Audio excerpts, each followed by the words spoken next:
Good Morning Britain interrupted their broadcast to share some big news. Good Morning Britain stopped for breaking news as Ed Balls and Charlotte Hawkins announced the UK may have struck a trade agreement with Donald Trump and the US. They cut to political correspondent Louisa James, who was outside Downing Street, to explain more about the speculation.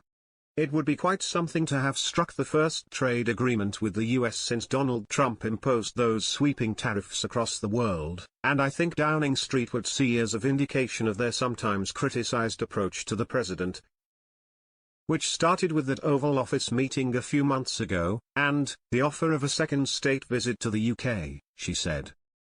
Whenever we journalists have asked about the progress of a deal over the last few months, we've been told that they are working flat out, but there will be no running commentary, and that remains the line this morning, Downing Street revealing nothing.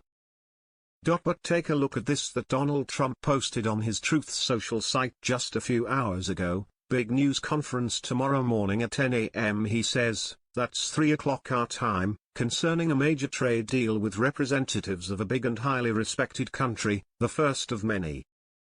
The New York Times is reporting that we are that country. There are, of course, though, many questions remaining, not least about what this deal would mean for us, what we get, and also what we would have to give up.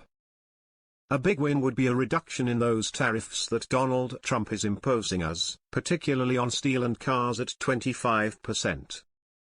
In terms of concessions, there's been talk of a reduction in taxes paid by big tech companies like Amazon.